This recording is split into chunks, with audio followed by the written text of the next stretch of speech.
Sejam bem-vindos, apreciadores da boa comida. É um prazer tê-los aqui no meu podcast, Na Mesa com a Dani.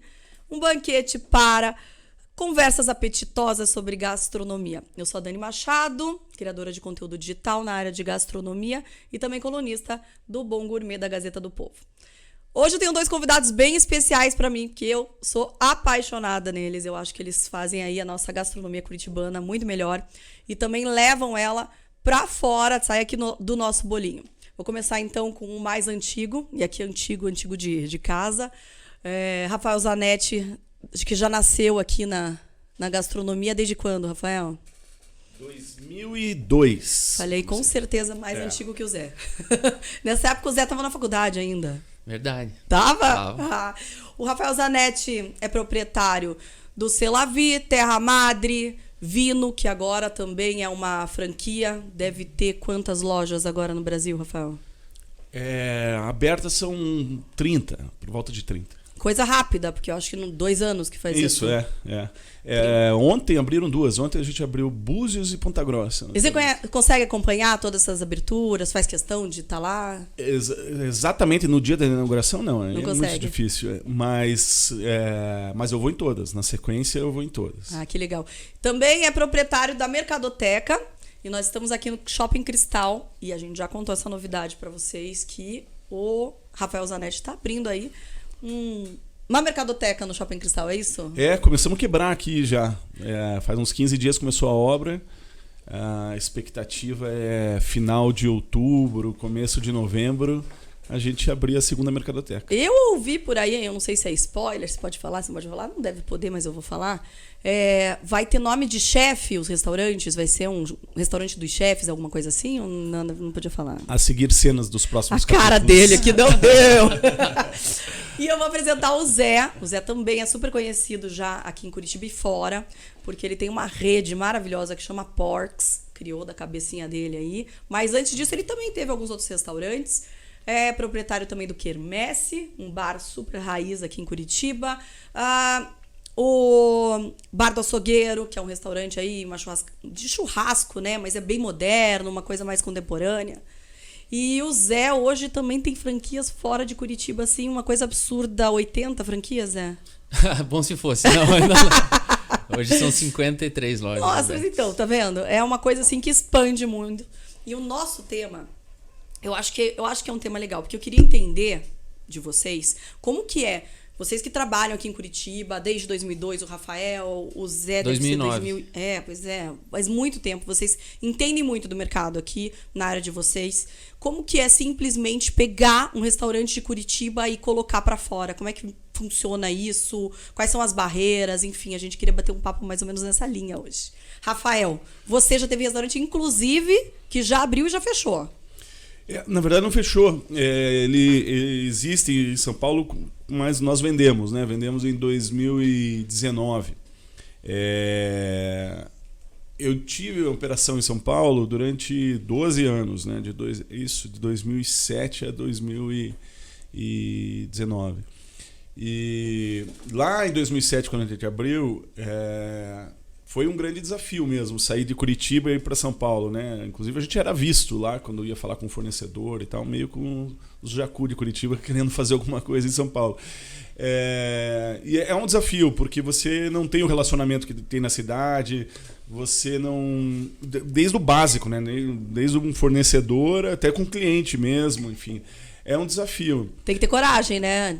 Pra sair de um lugar que você está muito confortável, você já tem a sua clientela e chegar lá num lugar que é um polo gastronômico. O meu caminho aí foi um pouco facilitado porque eu tinha 2 sócios de lá, da área de gastronomia, né? Um é muito conhecido, você conhece, que é o Jefferson Rueda. Era o Jefferson e o Rodrigo Martins. Os 2 eram do Pomodoro, que eram um vizinho. A gente pegou o imóvel do lado e montou a cantina. E, então eles tinham muito relacionamento, não eram nem perto o Jefferson que era hoje, né? Mas era um chefe já conhecido. O Pomodoro era muito conhecido como restaurante, assim. E então isso facilitou muito o processo. Sozinho eu não teria ido, não teria tido naquele momento coragem, enfim, nem os contatos, o relacionamento necessário. Esse foi algo que facilitou o caminho, sem dúvida. E, Zé, você tinha esses relacionamentos? Como é que funcionou essa expansão da franquia? As primeiras lojas fora de Curitiba que eu tive foram em Belo Horizonte, eram lojas próprias, mas porque também, da mesma maneira que o Rafael citou que já tinha alguém, tinha um sócio, a gente também tinha pessoas lá, né? Então ter relacionamento na outra cidade, vocês acham que é a primeira coisa para você conseguir expandir um negócio de Curitiba, enfim, ou de outra região? Eu acho que é um facilitador mesmo do processo, né? Você chegar sem conhecer ninguém na cidade, as portas são mais difíceis de serem abertas, né? Para tudo, né? A gente está falando, inclusive, de encontrar a mão de obra para fazer a obra do restaurante já é mais difícil, né? Tanto que hoje no modelo de franquia que eu utilizo, eu só trabalho com pessoas que são das cidades onde elas querem abrir franquia, né? Dificilmente eu pego uma pessoa da cidade A que fala, eu vou me mudar para a cidade B para fazer uma loja. Porque ela não vai ter esse relacionamento na cidade e isso vai dificultar um pouquinho o processo para ela. Então a gente prefere sempre pegar pessoas que já moram na cidade, porque isso abre realmente muitas portas. E sobretudo quando você vai para uma operação que o estilo um pouco das nossas, do Zé também, enfim, que você não está dentro de um shopping, por exemplo, que o shopping te traz o fluxo. O fato de você ter um relacionamento local sempre ajuda muito, né? Sobretudo numa fase inicial. Então a gente é o mesmo critério também, a gente procura, e aí que foi o caminho do Vino da expansão via franquia e não unidade própria, para ter o relacionamento local, né? Para ter uma pessoa local, uma pessoa da cidade que conhece a cidade, que conhece a dinâmica da cidade, né? Eu acho que isso faz muita diferença, porque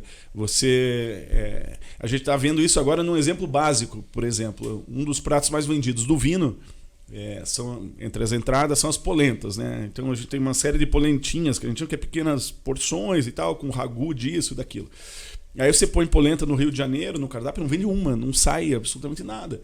Porque não é da cultura, as pessoas nem sabem o que é, na verdade. A maior parte das pessoas, o cliente normal, no dia a dia, não sabe o que é polenta, não tem o hábito de comer polenta. Então você tem que adaptar. Claro, você tem que adaptar, e o franqueado local sabe disso. A hora que você fala pra ele fala, não, cara, ninguém come polenta aqui, vamos fazer outra coisa aqui. Então você tem que... ter uma pessoa local sempre ajuda muito. Zé, o teu não muda o cardápio, né? Sempre é o mesmo. Tem uma base que é a mesma, mas a gente tem alguns itens que são variáveis. Tem que ter, né? Vou dar um exemplo também, então. No Nordeste a gente colocou os caldos. No Nordeste é muito comum na praia você tomar caldinho na praia, né? Então faz parte mesmo sendo um lugar quente, etc. Eles tomam muito caldinho nas praias, tal. A gente teve que colocar caldos no Porks lá nas lojas do Nordeste, porque é hábito deles, assim. Né? Que legal. E em contrapartida, aqui no Sul a gente consegue trabalhar com quentão, com pinhão nas épocas de inverno, que é uma coisa que também não se utiliza nas outras cidades. Então você tem que sempre fazer uma tropicalização do teu negócio. Não adianta, não dá para ser 100% engessado. E os produtos, vocês prezam por trazer os produtos, levar os produtos que são aqui de Curitiba, o que vocês usam, ou vocês, em cada cidade, vocês utilizam produtos regionais, enfim, totalmente diferentes? Não, a gente tem uma base, no caso do Vino, a gente tem uma base de cardápio único, cardápio que é o mesmo, né? E daí tem essas adaptações, essas customizações locais. Mas a gente, de uma forma geral, a gente manda tudo de uma cozinha central para todas as unidades, mas sai de São Paulo, isso hoje por uma questão logística só, né? Sai de São Paulo. Então a gente cria aqui, né, aqui em Curitiba, porque daí a gente usa a estrutura aqui dos nossos negócios, mas aí em São Paulo a gente produz para mandar para as unidades para facilitar a logística só. Você também, né, Zé, tem uma cozinha central? Na verdade, o meu processo é um pouquinho diferente. Como a gente fez uma expansão abrindo uma loja no Sul, uma loja no Nordeste, uma loja no Centro-Oeste e uma loja em cada canto do país ao mesmo tempo, a gente não fez aquela expansão tradicional de franquias que é no formato caracol, que você sempre vai abrindo uma lojinha perto da outra e vai aumentando o teu raio de atuação, daí você consegue adaptar a tua logística para isso. A gente um dia abriu em Curitiba, no outro dia a gente estava em Boa Viagem, né? Um dia a gente estava em João Pessoa, outro dia a gente estava no Rio Grande do Sul. Então a gente teve que desenvolver fornecedores locais regionais. Obviamente que aqui no Sul, onde eu tenho mais lojas, eu consigo centralizar em um fornecedor principal. Mas eu tenho fornecedor do Centro-Oeste e tenho fornecedor do Nordeste também. Então a gente consegue trabalhar com fornecedores mais locais com produtos locais. Esse é o grande desafio do Brasil, né? Que é a logística. A gente está falando de um país gigantesco. A gente estava comentando aqui antes de começar, a gente abriu agora em Manaus. O vinho, sim, sai todo daqui, né? A gente importa por Paranaguá, tem um centro de distribuição que fica aqui em Curitiba e sai para todas as unidades a partir daqui. Daqui para Manaus demora 30 dias, quer dizer, para chegar. Meu Deus! Então, assim, muda toda a dinâmica do franqueado, né? Porque a gente fala muito pro franqueado trabalhar com estoque baixo, para usar o estoque da importadora. Lá vai ter que ter estoque. Lá tem que ter estoque, não tem o que fazer. Então, são adaptações que o Brasil você tem que ir fazendo e vai aprendendo meio na prática mesmo. E o que vocês acham, assim, que o público de Curitiba, qual é a característica aqui do nosso público, do seu cliente, que é muito diferente quando você sai de Curitiba? Alguma coisa assim que seja muito regional aqui, que vocês sabem que aqui vai funcionar, mas em outro lugar não funciona. Então, tinha uma lenda, né, que não, em Curitiba as pessoas são mais exigentes e tal. E depois, eu acho que isso é lenda, ou já foi, enfim. Hoje é uma cidade com muita gente de fora também. Acho que isso... não acredito nesse formato. Que as pessoas falavam, não, se dá certo em Curitiba, vai dar certo no Brasil. Pois existe ainda isso? Eu que aqui o teste em Curitiba, mas tinha, né? Tinha, será que existe? Eu acho que... Eu não acho isso. Testar em Curitiba, porque em Curitiba o público é tão chato, é tão mala, que se funcionar aqui, vai funcionar pro resto do Brasil, é isso? Eu não acho que o cliente o nosso seja mais chato do que o outro, mais exigente do que o outro. Mas em termos de hábitos de consumo, isso que eu... hábito de consumo, aí quando você vai para gastronomia, por exemplo, uma operação em Curitiba que não tem mignon, por exemplo, esquece, né? Não vai abrir, não vai funcionar. Não tem o que comer daí, isso, né? As pessoas não tem nada para comer nesse restaurante. Exatamente. Você tem 38 pratos, mas não tem nada. mignon. Mignon com risoto, gente, pelo amor de Deus, não tem nada para comer. Então são coisas que em outros lugares as pessoas não valorizam tanto assim, né? O prato de mignon. Então são coisas que você vai adaptando a partir das características do curitibano. O curitibano, mesa, não sei como é que funciona pro Porques, né, que é muito mais informal e um público mais jovem. Mas em Curitiba, por exemplo, mesa compartilhada é muito difícil também. As pessoas não gostam, né? Não tem. Aquela mesa grande que você divide e tal. Não tem. A gente na Mercadoteca, por exemplo, sofre um pouco isso. A pessoa chega lá, tem uma mesa de 18, senta em 3 e fica bravo se alguém vem e senta do lado. E aqui né? a proposta, você acha que é essa também? Vai ser mesa compartilhada ou cada restaurante vai poder ter a sua? Não, aqui no Cristal a gente está tentando... A gente vai criar vários pequenos ambientes, né? Então a ideia é tirar a percepção de uma praça de alimentação, assim, de um monte de mesa uma do lado da outra. Nossa, eu tô tão ansiosa porque eu acho que vai ser muito legal. Eu tava olhando ali, eu acho que vai ser sensacional. Então o projeto tá bem bacana, o projeto da Cláudia, que a ideia é a gente fazer assim, então tem lounges, tem áreas mais ligadas a um restaurante ou a outro, enfim, para tentar também dar um pouco essa privacidade que eu acho que o curitibano precisa. Não sei, funciona para vocês, mesa compartilhada? Não funciona nem aqui em Curitiba e nem em lugar nenhum, eu acho. Eu acho que realmente tem uma questão de restrição, assim, de espaço. As pessoas se incomodam um pouco nesses ambientes que são um pouco mais formais. E os pratos compartilhados? Porque no cardápio do açougueiro você tem esses pratos para compartilhar. Então a ideia não é a pessoa pedir lá a picanha e comer sozinha. É botar na mesa e cada um ir beliscando. Como que foi essa adaptação? Porque isso também é uma coisa difícil. Mas eu acho que é uma construção, assim, Dani. Não adianta você só fazer o prato compartilhado, né? Você tem que englobar tudo que leva a pessoa a, naquele momento, querer compartilhar aquele prato. Então, você tem que fazer um ambiente propício para isso. Você tem que ter o preço adequado para isso. Você tem que estar na localização certa para isso. Então, assim, você tem que construir realmente um funil que leve o cara a sentar e não se importar de compartilhar uma Você abriu no Batel. refeição. Batel não é um bairro legal para compartilhar as coisas, né? O cara tá lá, quer muito sentar e comer. Inclusive perto do restaurante dele, que é um restaurante mais sofisticado, a pessoa quer sentar. Mas você fez o teste, criou a marca no Água Verde, e aí veio com ele pro Batel e funcionou super bem, né? Porque eu vejo que tá sempre com fila de espera.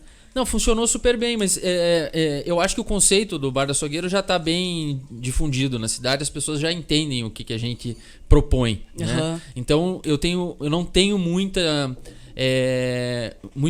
desvio de expectativa do público. O público que vai lá já sabe o que vai encontrar, e esse é o grande desafio da comunicação e do marketing, é você alinhar a expectativa do teu cliente. Cara, não tem coisa mais importante do que o marketing fazer isso. Porque você só tem reclamação no teu restaurante, claro, tirando exceções de algum problema maior que exista lá, se você não alinhar a expectativa dele. Ele não vai achar caro nem barato o restaurante se ele souber exatamente onde ele está indo, o que ele vai comer, como que é o serviço desse restaurante. Por exemplo, o meu não tem serviço de atendimento nas mesas. Se ele for lá esperando ser servido pelo melhor garçom do mundo, ele vai se decepcionar. Mas o meu papel anteriormente a isso, fazer o trabalho de explicar como é que o negócio funciona e essa informação chegar no cliente certo, né? E falando em serviço, assim, o que vocês acham que é o maior desafio? É a comunicação com o teu cliente, é o serviço, porque você vai ter um serviço completamente diferente daqui de Curitiba em outras regiões, né? Os funcionários têm outras rotinas, enfim, outros hábitos culturais diferentes daqui. Ou expectativas mesmo, por exemplo, sobre o que você vai servir, enfim, eu não sei. Eu acho que tem sempre uma linha que ela é tênue entre você ter suas convicções do teu negócio, do formato do teu negócio, e você ser teimoso e querer impor algo numa cultura diferente, né? A gente estava discutindo isso ontem. Eu estava de manhã numa reunião em Camboriú, na Vino de Camboriú, e as pessoas estavam falando muito o nosso conceito do vinho. Assim, a gente tem até alguns pratos principais, assim, pratos normais, assim, que vem um prato e você come, mas 70% do cardápio são pequenas porções, que a ideia original, o conceito é que você peça 2, 3, né? E o valor te permite isso, que você peça 2, 3 para estar satisfeito, e aí você prove vinhos diferentes, ou vá tomando o teu vinho com calma, comendo alguma coisa diferente ao longo da noite. Só que aí tem lugares que você tá, que a gente estava discutindo isso ontem lá, que que as pessoas, mas as pessoas não entendem o conceito, porque a pessoa acha que é pouco quando pede. E aí é aquilo que a gente estava falando da comunicação. Tá bom, a pessoa acha que é pouco, mas ela vê um risoto pelo valor. R$29, acho que vai vir um prato de... Então, mas assim, não adianta também você querer, se o cliente não está entendendo, você tem que se adaptar meio rápido, né? E de volta, é sempre um desafio. O Zé tem mais experiência. Mas aí franquia, você muito muda? Mais... Então, isso que eu ia falar agora. Porque eu quero saber qual que é a valorização também da tua origem aqui, da cultura que você... É isso que eu ia falar agora. O Zé tem muito mais experiência que eu em franquia. E é complicado você não pode começar a adaptar a qualquer cidade, você mudar, vai virar o samba do Crioulo 2, como é que você, né? Você tem que manter uma linha com as tuas convicções, né, Zé? Como é que faz isso? Cara, sem dúvida. Às vezes tem que manter sem, às vezes, saber explicar por que você está mantendo, sim, a não ser dizer, cara, é assim e assim funciona, acredite em mim. Mas tem que estar muito perto da operação no dia a dia para saber realmente a hora de mudar algumas coisas, né? A adaptação que a gente tem que fazer de região para região, ela existe, ela é cultural, mas a gente tem que sempre, o nosso trabalho como franqueador é incutir a cultura do negócio que a gente criou no nosso franqueado, para ele acreditar realmente naquilo. E aí ele vai conseguir comunicar isso bem para o cliente dele e vai conseguir explicar para o público dele. O problema é quando o próprio franqueado, e aí é um puxão de orelha para os nossos franqueados, pelo menos para os meus, quando ele não tem convicção do negócio que ele adquiriu e comprou. Porque ele comprou um negócio de sucesso que há muitos anos está no mercado, que está... né, ele estudou também, né? Pra sim, ver e aí na primeira dificuldade, na primeira reclamação, vou trocar tudo. Ele fala que vai trocar tudo. E eu entendo isso, porque a gente também passa por isso. Sim, quantas vezes eu pensei em mudar um negócio porque um cliente reclamou, né, no começo, principalmente lá no começo, que a gente não tinha tanta certeza do que fazia, a gente queria mudar e sempre querendo agradar aquele cliente que está dizendo, melhora isso, melhora aquilo. Então, nosso papel, às vezes, é ser mais firme, mais duro, dizendo, não, segura. É importante preservar algumas tradições, né? Quando você tem... Quando você acredita no conceito, eu acho que sim. Exatamente. Acho que sim. E são conceitos e são marcas que já têm um histórico de que isso funciona dessa forma. Exato. Né? Então... Não, e no final das contas, né, sendo... tomara que nenhum franqueado ouça. Mas assim, amigo, se você decidiu... Eu espero que ele ouça. Se você decidiu ser franqueado, é porque você gostou daquele conceito. Não você vai querer entrar e querer mudar agora o negócio. Então você devia ter feito o teu, né? Com a tua marca, com o teu nome, enfim. Mas eu acho que isso é muito verdade. É muito verdade. Agora, uma das soluções que eu encontrei para tentar resolver esse problema da insatisfação, às vezes, do franqueado com relação ao modelo de... a gente autoriza muitos pilotos de várias ideias que os franqueados trazem para mim. Talvez até seja legal. Eu não sou muito de dizer não. Eu sou muito de dizer sim. Você acredita mesmo que isso vai resolver a tua vida e vai mudar o conceito total do teu negócio, assim, vai mudar de patamar de faturamento?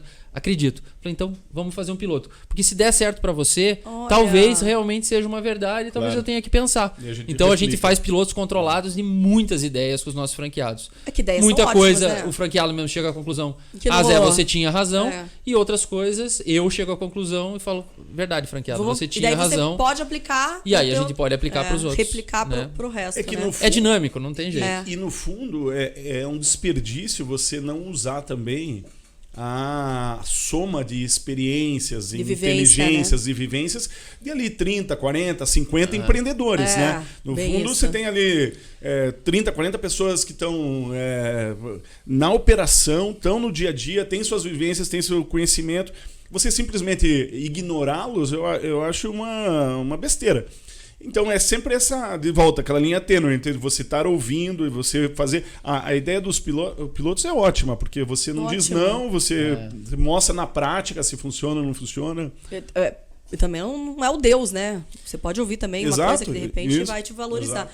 E aí, vocês têm, por exemplo, agora ali falando de valorizar essa ideia do franqueado, vocês têm reunião de franqueados? Existe isso? Um benchmarking total, uma troca? Cara, uma vez por ano? Eu não tenho. Existe isso? Eu não tenho. Não. Poderia dar mais confusão do que... Não, assim, você sabe que é muito comum as redes de franquia terem, né? Pois as organizações dos franqueados, as reuniões de franqueados, comissão de franqueados, uma série de ferramentas. Uma competição, né?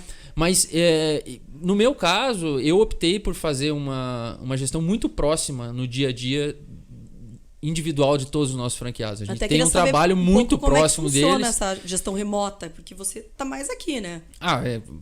WhatsApp 24/7, não tem jeito. É isso, um grupo com cada loja, com cada franqueado, contato direto. A gente conhece pessoalmente todos eles, né?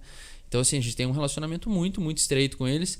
E isso, de uma maneira ou de outra, não cria uma necessidade deles terem que se reunir tanto para discutir e nos trazer novos modelos de negócio. Então, individualmente, a gente vai tratando.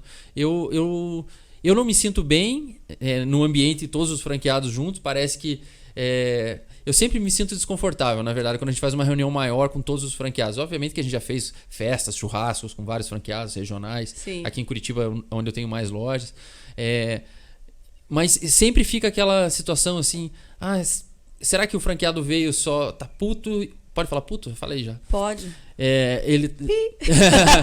O franqueado ele veio só para cumprir tabela, mas tá aqui, não queria estar aqui e fica falando mal da gente para os outros.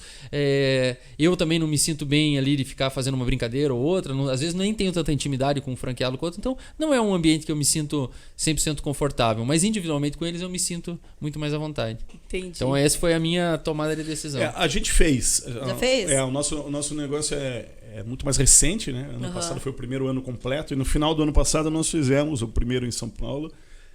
Nós vamos fazer agora o próximo, a gente já lançou que vai ser final de outubro, vai ser em Mendoza, na Argentina. Poxa, aí ó, quero junto.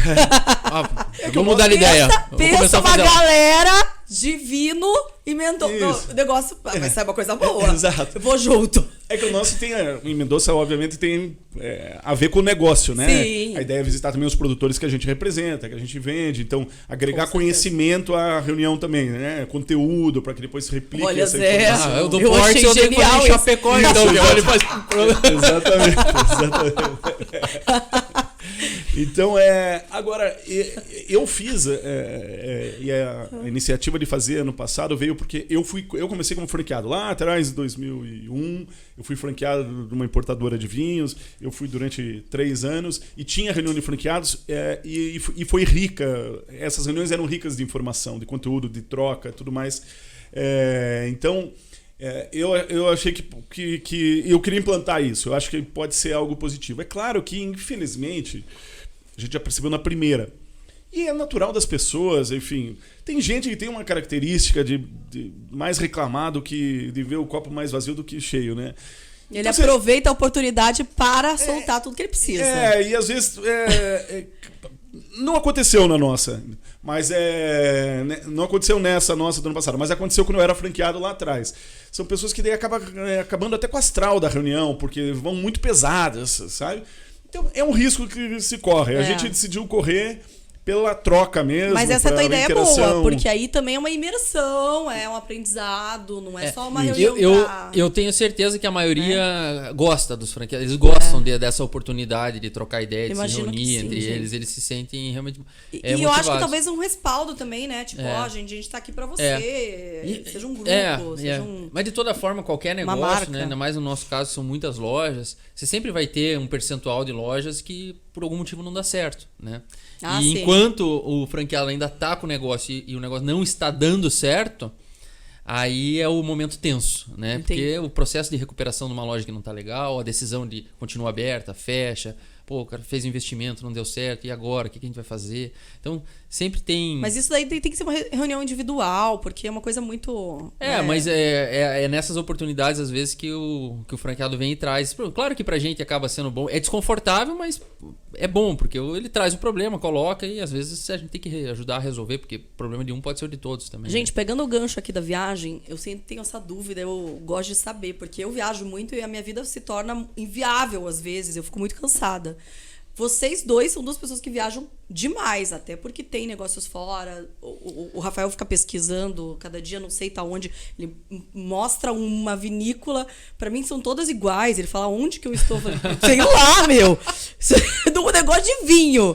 Mas eu não sei, porque uma hora ele tá em Portugal, outra hora ele tá na Itália, outra hora ele tá em Mendoza. Enfim, como que funciona? Vocês viajam todos os meses, né? Não tem nenhum mês que você passa um mês em Curitiba. Os produtores vão adorar saber que você acha todos iguais, né? Tudo igual. Gente, calma aí. Tipo Coca-Cola, plantação, assim. Pra mim parece igual. Não, todos os meses, com certeza. Atualmente são todas as semanas. Você nunca parou um mês em Curitiba, né? Não, ultimamente. Não, né? Desde que começou o projeto, assim. Nunca, né? Nem você, né, Zé? Difícil. Nunca. Muito difícil. Daí, como é que vocês fazem? Como vocês dão conta? Porque vocês têm os restaurantes aqui que não tem nada a ver com a franquia, mas vocês têm os restaurantes, tem que dar conta disso, tem que atender os franqueados, tem que aprender, trocar, enfim, fornecedores. Como é que vocês dão conta disso? Tá no preço, né? Tá no preço de tentar fazer um negócio maior e tal, tá no preço. Ainda vem no podcast da Amigas, 10h30 da manhã de uma sexta-feira. Gente boa pra caramba. Então não tem jeito, tem que ter uma dose de sacrifício e aquilo vocês estavam falando de algum assunto aqui antes que falaram que uma escolha tem uma renúncia, né? Implica uma renúncia. Toda. Então acaba sacrificando outras coisas em relacionamento pessoal. Você tem que ter uma família que entende também, que compra junto a ideia, porque realmente tem uma... Claro que assim, a pessoa que ouve vai falar assim, sacrifício lá em Portugal. Total. Eu sei muito. O pessoal fala assim, tá, né? Você tá viajando, trabalho. Mas eu já desisti de tentar fazer as pessoas entenderem que é trabalho. Então, tudo bem, é brincadeira, é legal mesmo. Eu tô com 50 franquias aqui, 4 restaurantes em Curitiba, abrindo a segunda mercado. É tudo brincadeira, mas tudo bem. Né? Eu acho que é isso. Mas que é cansativo, né, gente? Agora, o Zé é meu ídolo, porque ele consegue fazer tudo isso e ainda vai pescar lá todo vem. mês. Tava mas demorando. não é uma pescaria, é um retiro cara. espiritual, onde ele consegue trazer mais ideias. Cada vez que ele volta, gente, olha, ele volta com ideias maravilosas e abre mais portas. Ele é um adepto mesmo do ócio criativo, né? Você sabe que ele não tem jeito, eu fiz a fama, agora tem que aguentar. Mas você sabe que uma das coisas que eu mais gosto de fazer no meu negócio realmente é a parte de criação. Isso não é segredo, né? Eu gosto de criar as marcas, desenvolver, fazer os projetos das lojas e tal. Eu centralizo muito essa parte de criação de tudo nas nossas lojas. Eu faço todos os cardápios, faço o conceito das casas, faço o layout. Você faz tudo, né, Zé? Faço toda essa parte. É a parte que eu realmente mais gosto de fazer, assim, da criação. Inclusive, ele cria nomes. Gente, eu não sei se eu posso falar esse nome ao vivo, mas semana passada a gente foi fazer uma divulgação lá. E aí tinha um prato no cardápio que eu tive que colocar um pi, porque senão o Instagram me bloquearia. Chama suruba secreta? Discreta. Mas tem uma história. Gente, você tem um prato chamado suruba no seu restaurante? Não, se você colocar no selo, havia uma suruba ou homenagem. Que eu acho que homenagem é mais como que é francês, né? Homenagem à toi. Olha, fica a ideia. Mas tem uma história, né, Zé? Não, tudo tem história, não tem jeito. As coisas, elas vêm da inspiração que a gente tem em outros Inclusive lugares, nas né? viagens, né? Então, eu A tava gente de férias em Tiradentes. Tem uma história Tiradentes, lá em mesmo, Minas, gente. Eu tava com a família lá É. e a gente foi visitar um botequim. Uma delícia, na frente da pracinha lá, e tinha um prato que era um virado, né, mineiro, assim. E chamava suruba discreta. Bom, esse nome ficou na cabeça e tal. Daí quando a gente foi rebatizar um prato que já tinha lá no Quermesse, eu coloquei suruba discreto. Mas não pra mudar do outro restaurante, porque eu achava que realmente discreto Ficaria melhor. fazia mais sentido. E virou até assunto de discussão. Mas em boteco, que é o caso do Quermesse, essa parte mais lúdica, mais da brincadeira, você tem um pouco mais de liberdade de fazer isso, né? E o que o cara quer na mesa do boteco é ter assunto pra bater papo e pra dar risada, porque é um momento de descontração. A gente já teve outro prato lá também, chamava swing de boteco. Então, teve um outro chamava arroz de puta. Tá vendo o que ele Então, faz? assim, Você tá tem vendo uma o que ele tendência faz meio- quando ele vai viajar? Fica criando nomes Fica dele. criando nome, gente. Ó, uma pessoa criativa precisa desse momento, né, Zé? Eu acho que o posicionamento que a gente tem hoje dos nossos negócios é muito de entretenimento, sabe? Entretenimento. O meu negócio é muito entretenimento, assim. A pessoa sai de casa pra ver Não coisa sai só pra diferente. comer, né? Não é só alimentação básica, mas é um entretenimento mais jovem, mais descolado e tal. Então a gente tem que ter um pouco mais dessa liberdade, assim, pra brincar um pouco, sabe? Ótimo. Meninos, já chegou nosso tempo. Eu acho que 30 minutos de podcast é muito bom. Todo mundo dá pra ouvir. Considerações finais, Rafael Zanetti. Não, muito obrigado pelo convite. Muito legal o bate-papo aí. Zé, Eu achei que foi super rápido, na verdade. Eu nem comecei a falar minhas histórias ainda. bora lá. Não, agora eu vou deixar pra próxima. Aí você me convida de novo, eu venho aqui contar umas outras aí. Então, gente, muito obrigado. O próximo tema já está no forno e os nossos convidados da próxima discussão também serão implacáveis. Obrigada. Acabou.